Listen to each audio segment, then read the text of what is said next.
या नवीन सखोल चर्चेत स्वागत आहे. म्हणजे बघा ना, आजकाल आपण आरोग्याबद्दल इतक्या गोष्टी ऐकतो.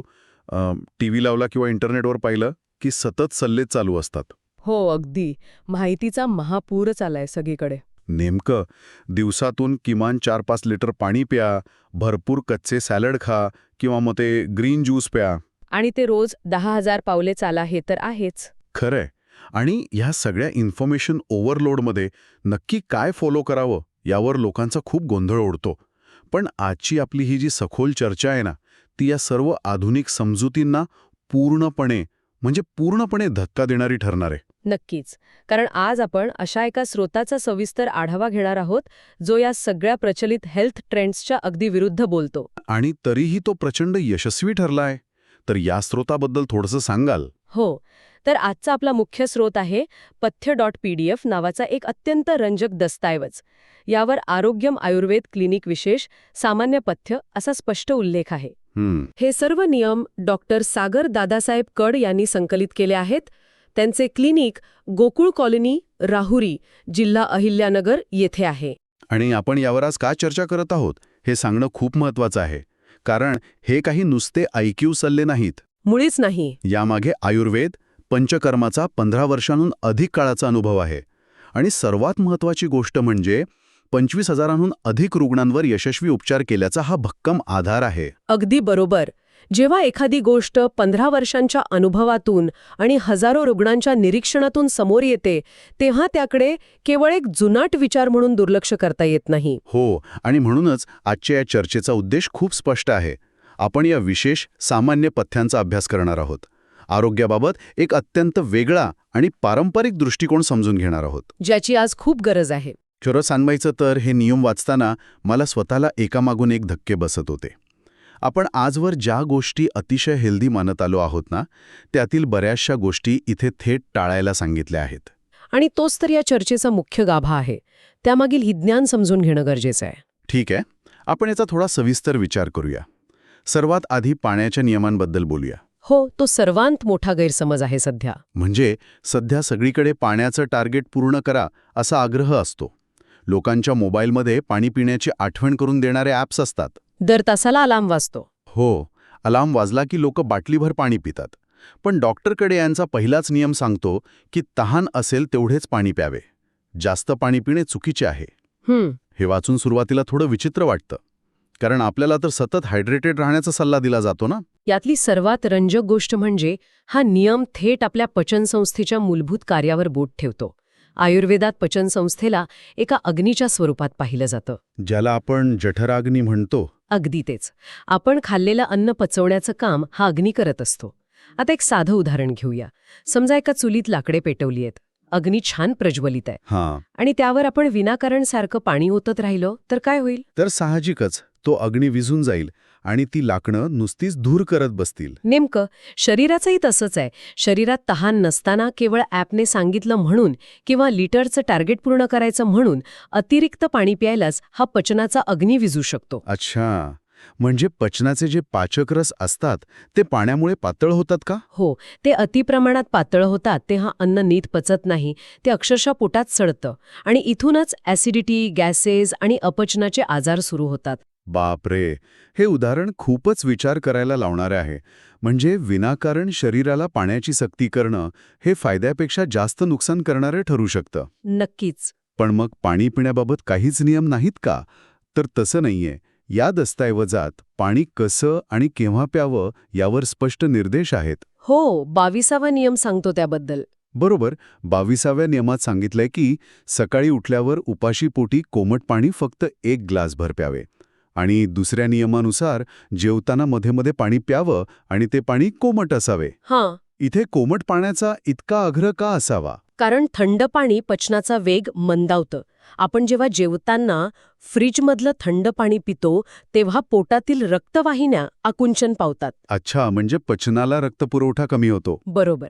याउलट सकाळी उठल्यावर 1 ग्लास कोमट पाणी शरीरातील विषारी घटक बाहेर टाकण्यासाठी अत्यंत उपयुक्त ठरतं. आतड्यांची हालचाल सुरळीत करतं. आणि जेवताना जे मध्ये मध्ये प्यायला सांगितलंय ते अन्नाचे पचन सुलभ करण्यासाठी. कोमट पाण्याचे काही घोट घेतल्याने अन्नाला एक योग्य ओलावा मिळतो, ज्यामुळे अन्नाचे पचनमार्गात पुढे जाणे सोपे होते. आणि इथेच ही माहिती खऱ्या अर्थाने रंजक बनते, कारण पाण्याचे नियम समजल्यानंतर आपण आता वळूया जेवणाच्या ताटाकडे. माझा सर्वात आवडीचा भाग आहे. आधुनिक डाएटमध्ये कच्चे अन्न, सॅलेड्स आणि ज्यूस यांना तर सुपरफूडचा दर्जा दिलाय. जेवणाआधी एक मोठी प्लेट भरून सॅलड खाल्लंच पाहिजे, असा जणू एक अलिखित नियमच झालाय. हो ना. पण या दस्तऐवजानुसार हे सगळे प्रकार पूर्णपणे वर्ज्य आहेत. चौथ्या नियमात स्पष्ट लिहिले आहे की काकडी, टोमॅटो, कांदा असे कच्चे अन्न जेवताना खाऊ नये. अगदी स्पष्ट सांगितलंय. आता इथे माझा प्रश्न असा आहे की जर कच्चे सॅलड खाल्ले नाहीत तर शरीराला लागणारे फायबर आणि जीवनसत्वे कुठून मिळणार? शिजवल्याने तर पोषणमूल्य नष्ट होतात असं आपण नेहमी ऐकतो. हा एक अतिशय रास्त प्रश्न आहे. अनेक जण हाच प्रश्न विचारतात. पण यामागील आयुर्वेदिक दृष्टिकोन समजून घेणं गरजेचं आहे. कच्चे अन्न हे शिजवलेल्या अन्नापेक्षा पचायला अत्यंत जड असतं. एका लहान मुलाला जसं आपण गणिताचं अवघड कोणं सोडवायला देतो ना, तसं कच्चे अन्न पचवणं हे पचन संस्थेसाठी एक मोठं आणि ऊर्जेचा रास करणारं काम असतं. म्हणजे शिजवण्याची प्रक्रिया ही मुळात पचनाची पहिली पायरी आहे असं म्हणायचं का तुम्हाला? अगदी तंतोतंत.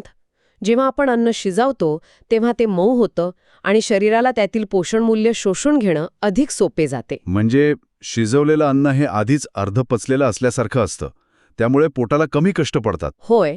जेव्हा आपण जेवताना कच्च्या सॅलडचा ढीग खातो तेव्हा शरीर आणि पचनसंस्थेवर प्रचंड ताण येतो.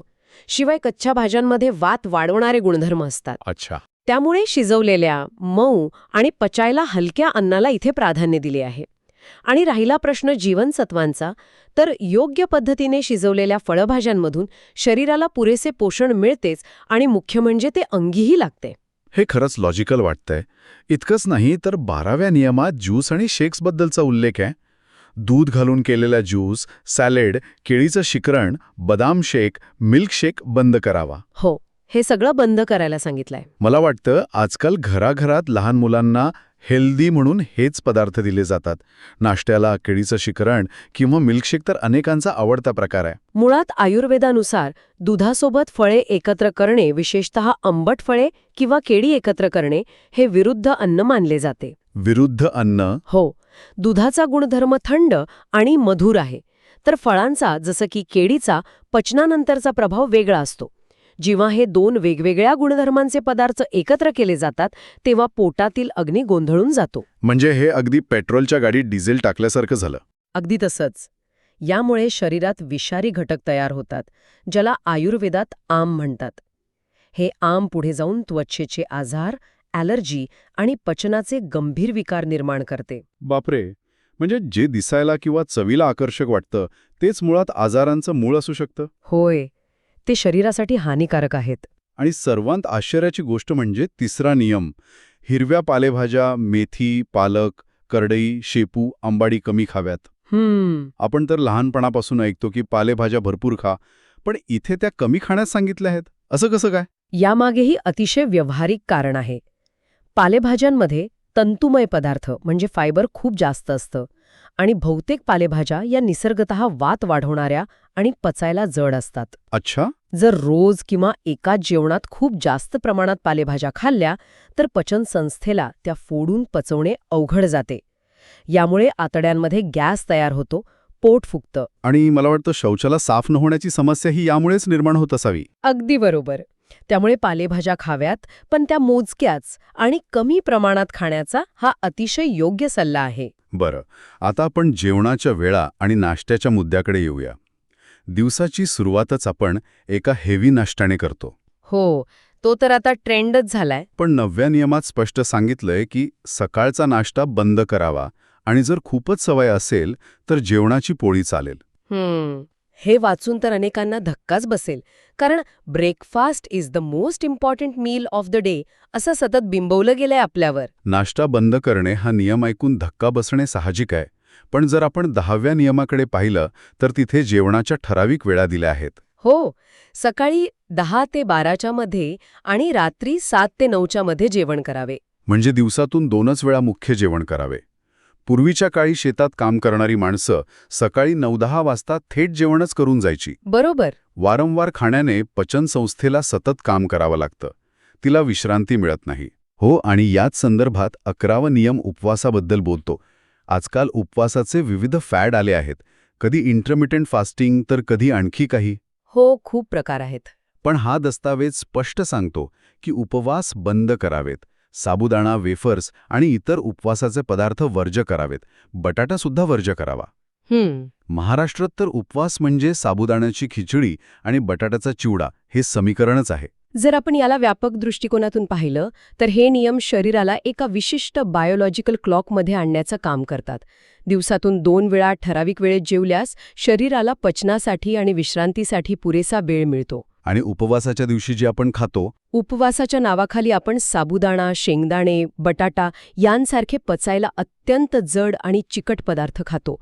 साबुदाणा आतड्यांना चिकटून बसतो. म्हणजे पचनसंस्थेला विश्रांती देण्याऐवजी आपण तिच्यावर दुप्पट ताण टाकतो. नेमकं तेच.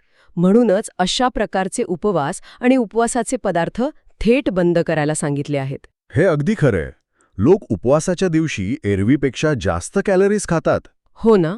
आणि या जेवणाबाबत आणखी 2 अत्यंत महत्त्वाचे नियम आहेत. 17वा नियम सांगतो की शेळे अन्न खाऊ नये, अगदी शिळा भातही खाऊ नये. आणि 18वा नियम, जो मला सर्वात जास्त आवडला, जेवण पोटाला ताण पडेल इतके घेऊ नये, भूक शिल्लक ठेवावी. आपण बऱ्याचदा ताटात पदार्थ उरलेत म्हणून गळ्यापर्यंत जेवतो. अतिखादाडपणावर हा थेट उपाय आहे. होय. वातानुकूलित वातावरणात बसून शिळे किंवा फ्रीजमध्ये ठेवलेले अन्न पुन्हा गरम करून खाण्याची आजकाल सवय झाली आहे. जे खूप घातक आहे. ताजे आणि उष्ण अन्न हे शरीरात ऊर्जा आणि प्राण निर्माण करते, तर शिळे अन्न शरीरात जडत्व आणते. आणि पोटाला ताण पडेल इतके न खाणे यामागे एक छान शास्त्र आहे. कोणतं शास्त्र? वॉशिंग मशीनचं उदाहरण घेऊ. वॉशिंग मशीनमध्ये कपडे धुताना आपण ती पूर्ण काठोकाठ भरत नाही. कपड्यांना फिरण्यासाठी थोडी जागा रिकामी ठेवतो, बरोबर? हो, नाहीतर कपडे नीट धुतलेच जाणार नाहीत, ती अडकून बसतील. पोटाचंही तसंच आहे. जर आपण पोट 100% अन्नाने भरले तर अन्नाचे घुसळण होण्यासाठी आणि पाचकरस मिसळण्यासाठी जागाच उरत नाही. अच्छा. म्हणून नेहमी आपल्या क्षमतेच्या 80% जेवण करावे, जेणेकरून पचन अतिशय उत्तम रीतीने होते. क्या बात है. आता एक मोठा प्रश्न उभा राहतो की इतक्या सगळ्या गोष्टी बंद केल्यावर नक्की काय खावे आणि काय टाळावे? हा प्रश्न सगळ्यांनाच पडला असेल. या दस्तऐवजात सुदैवाने एक अतिशय स्पष्ट यादी दिली आहे. कोणताच गोंधळ नाही. 14व्या नियमानुसार सर्व फळभाज्या खाव्यात. उदाहरणार्थ दोडके, वांगी, शेवगा, गवार, भोपळा, कारले. धान्यांमध्ये 16व्या नियमानुसार ज्वारी आणि गहू खावा. आणि डाळींमध्ये 15व्या नियमानुसार फक्त हिरवे मूग आणि मुगाची डाळ खावी. ही यादी जर नीट पाहिली तर लक्षात येईल की हे सर्व पदार्थ निसर्गतः पचायला अत्यंत हलके आहेत. म्हणजे पोटाला कमीत कमी त्रास देणारे. हो, फळभाज्या शरीरात सहज पचतात आणि कोठा साफ ठेवतात. मुगाची डाळ ही आयुर्वेदात सर्वोत्तम मानली गेली आहे, कारण ती शरीरात वात, पित्त किंवा कफ या तिन्ही दोषांचा बिघाड करत नाही. म्हणूनच आजारी माणसालाही मुगाच्या डाळीचे पाणी दिले जाते ना? हो, ते याच कारणामुळे. आणि ज्या गोष्टी कटाक्षाने टाळायला सांगितल्या आहेत त्याही पाहूया. 15व्या नियमातच म्हटलंय की तूर डाळ आणि हरभरा डाळ बंद करावी. 16व्या नियमात बाजरी शक्यतो खाऊ नये असं सांगितलंय. आणि 24व्या नियमानुसार कडधान्य म्हणजे मटकी, वटाणा, हरभरा, चवळी कमी प्रमाणात खावीत. मला वाटतं उसळी तर महाराष्ट्राचा जीव आहे, मग त्या का टाळायच्या? कारण तूर डाळ, हरभरा डाळ आणि कडधान्य ही पचायला खूप जड असतात. त्यांना पचवण्यासाठी शरीराला खूप कष्ट घ्यावे लागतात. आणि मगाशी तुम्ही म्हणालात तसं ह्या प्रक्रियेत शरीरात वात वाढतो. अगदी बरोबर. सांधेदुखी, गॅसेस, ॲसिडिटी यांचा थेट संबंध या जड कडधान्यांशी असतो. ज्यांना आधीच पचनाचे विकार आहेत त्यांच्यासाठी या जड गोष्टींचा अतिरेक टाळणेच हिताचे ठरते. या व्यतिरिक्त डेअरी आणि मांसाहारावरही कडक निर्बंध आहेत बरं का. 13व्या नियमात दही, दूध, ताक, लस्सी पिऊ नये असे स्पष्ट केले आहे. आणि 7व्या नियमानुसार मांसाहार आणि मासे पूर्णपणे बंद करावेत. दही किंवा ताक तर पचनासाठी चांगलं मानलं जातं ना, मग ते का बंद करायचं? दही हे चवीला आंबट आणि गुणधर्माने उष्ण असते. ते शरीरात कफ आणि पित्त वाढवते. अच्छा, मला वाटायचं दही थंड असतं. नाही, ते उष्ण असतं. आणि ताक आणि लस्सी हे हल्लीच्या काळात अनेकदा शिळ्या दह्यापासून किंवा फ्रीजमधल्या थंड पाण्यापासून बनवले जाते, जे पचनाला मारक ठरते. आणि मांसाहाराबद्दल? मांसाहाराचा विचार केला तर तो पचवण्यासाठी शरीराला सर्वाधिक ऊर्जा खर्च करावी लागते आणि ते अन्न पचनमार्गात खूप काळ पडून राहते. ज्यामुळे सडण्याची प्रक्रिया लवकर सुरू होते. होय, त्यामुळे आजारी किंवा पचनसंस्था कमकुवत असलेल्यांनी ते पूर्णपणे टाळणेच इष्ट ठरते. 6व्या नियमात हॉटेलचं जेवण बंद करावे. भेल, फरसाण, समोसा, बटाटा वेफर्स टाळावे. हे तर अपेक्षितच होतं. 8व्या नियमात बेकरीचे पदार्थ जसे की खारी, टोस्ट, बिस्किट खाऊ नयेत असे सांगितले आहे. 20वा नियम गोड पदार्थ बंद आणि चहा जास्त गोड नसावा असा इशारा देतो. कारण हे सर्व पदार्थ एम्प्टी कॅलरीज देतात. त्यांच्यात कसलेही पोषण नसते. आणि ते मैद्याचे बनवलेले असतात. हो, बेकरीचे पदार्थ आणि फरसाण हे अनेकदा जुन्या, वारंवार उकळलेल्या तेलात तळलेले आणि मैदायुक्त असतात. मैदा आतड्यांना चिटकून बसतो आणि बद्धकोष्ठता निर्माण करतो. चवीच्या पदार्थांबद्दलही खूप कडक नियम आहेत. 5व्या नियमात म्हटलंय, भाजीत वरून मीठ घेऊ नये, खारट पदार्थ कमी खावे. आणि 6व्या नियमात लोणचे, पापड, चटणी, ठेचा बंद करावे. ही यादी बघून सुरुवातीला थोडं कडक किंवा रुक्ष वाटू शकतं. कुणीही म्हणेल की मग जेवणात मजा काय उरली. साहजिक आहे हा विचार येणं. पण मला यातील स्पष्टता खूप आवडली. हे थोडं खाल्लं तर चालेल का, किंवा चीट डेला चालेल का, असा कोणताच गोंधळ यात ठेवलेला नाही. जे पचनाला त्रासदायक आहे ते थेट बंद. अगदी तंतोतंत. लोणचे, पापड, चटणी, ठेचा हे पदार्थ जिभेला क्षणिक चव देतात, पण ते अतिशय तिखट आणि खारट असतात. ज्यामुळे पित्त वाढतं. प्रचंड पित्त वाढतं. पोटाचे अल्सर किंवा जळजळ याच पदार्थांमुळे होते. या दस्तऐवजाची खासियत हीच आहे की यात कोणतीही संदिग्धता नाही. एक स्पष्ट मार्ग आखून दिला आहे. तर या सगळ्याचा नेमका अर्थ काय होतो? आपण आहाराबद्दल बरंच काही बोललो, पण मला जाणवलं की हे नियम फक्त ताटापुरते मर्यादित नाहीत. अजिबात नाही. यात जीवनशैलीचाही मोठा वाटा आहे. हो, जसं की 23वा नियम सांगतो, दुपारची झोप बंद करावी. आणि विशेष म्हणजे गरजेनुसार खुर्चीमध्ये झोपावे, आडवे झोपू नये. हा नियम खूपच अनोखा आणि व्यावहारिक वाटला मला. यावरून एक अत्यंत महत्त्वाचा प्रश्न निर्माण होतो की आपण शरीराला विश्रांती कशी देतो. दिवसा जेवणानंतर लगेच आडवे झोपल्यास शरीराचे सर्व व्यापार मंदावतात, कफ वाढतो आणि पचनाची प्रक्रिया बिघडते. अन्न पोटात तसंच पडून राहतं. पण जर माणसाला खूप थकवा आला असेल तर शरीराला विश्रांतीची गरज असतेच ना? नक्कीच असते. अशावेळी खुर्चीवर बसल्या बसल्या डोळे मिटून थोडी विश्रांती घेतल्यास पचनात अडथळा येत नाही आणि शरीराला ती आवश्यक असलेली पॉवरनॅप मिळते. हा अत्यंत सूक्ष्म पण मानवी शरीराचा सखोल अभ्यास करून दिलेला नियम आहे. होय. आणि शारीरिक आणि मानसिक आरोग्याची किती सुंदर सांगड यात घातली आहे. 25वा नियम सांगतो रोज माफक व्यायाम करावा. आणि 26व्या नियमात तर मानसिक आरोग्याचं सार दिलंय. मनाला शांती वाटेल असे अनुकरण व वाचन आणि निसर्गाच्या सानिध्यात राहावे. हे सिद्ध करतं की उत्तम आरोग्य हे फक्त कॅलरीज मोजण्यात किंवा कोणत्या अन्नात किती फायबर आहे हे पाहण्यात नाही. मग कशात आहे? आरोग्य हे निसर्गाच्या तालावर चालण्यात आणि स्वतःच्या मनाशी जोडलेले राहण्यात आहे. जर मन शांत नसेल, सतत तणाव असेल, तर जगातले सर्वोत्तम आणि महागडं अन्नही शरीराला लागत नाही. हे खूपच सखोल विचार करायला लावणारं आहे. हो, निसर्गाच्या सानिध्यात राहिल्याने मनाची चलबिचल थांबते आणि त्याचा थेट सकारात्मक परिणाम पचनसंस्थेवर होतो. आपण आता या सखोल चर्चेच्या शेवटकडे आलो आहोत. जर या सर्वांचा निष्कर्ष काढायचा झाला तर डॉक्टर सागर दादासाहेब कड यांच्या 15 वर्षांच्या अनुभवातून आणि 25,000हून अधिक रुग्णांच्या उपचारांतून आलेले हे नियम आधुनिक आहाराच्या गुंतागुंतीला एक अतिशय सोपा, सुटसुटीत आणि पारंपरिक पर्याय देतात. अगदी बरोबर. पाण्याचे नियम बदलण्यापासून ते सॅलड टाळण्यापर्यंत आणि जेवणाच्या वेळा पाळण्यापासून ते निसर्गाच्या सानिध्यात राहण्यापर्यंत ही एक संपूर्ण जीवनशैली आहे जी पचनसंस्थेला आणि मनाला शांत ठेवण्यावर भर देते. ज्यांना सतत नवनवीन डाएट ट्रेंड्स वाचून माहितीचा अतिरेक झाल्यासारखं वाटतं, त्यांच्यासाठी ही माहिती खरोखरच डोळे उघडणारी आहे. जुने आणि अनुभवसिद्ध ज्ञान एका वेगळ्याच दृष्टिकोनातून समजून घेण्याची ही एक उत्तम संधी आहे. होय, आणि जाता जाता या एका गोष्टीवर नक्की विचार करा. आजच्या काळात आपण पाणी पिण्याची आठवण करून देणारे आधुनिक ॲप्स वापरतो, प्रत्येक घासातील कॅलरीज मोजतो, भरपूर सॅलड खातो आणि महागडे ग्रीन ज्यूस पितो. तरीही आजारांचं प्रमाण वाढतंच आहे. लोक पचनाच्या तक्रारींनी त्रस्त आहेत. तर मग 25,000हून अधिक रुग्णांना बरे करणाऱ्या या पारंपरिक काटेकोर पण अतिशय साध्या वाटणाऱ्या पथ्य आणि जीवनशैलीतच खऱ्या आणि दीर्घायुषी आरोग्याचं रहस्य दडलंय का? नक्कीच असू शकतं. कदाचित शरीर आपल्याला जे सांगू पाहतंय ते शांतपणे ऐकण्यातच खऱ्या आरोग्याची गुरुकिल्ली आहे.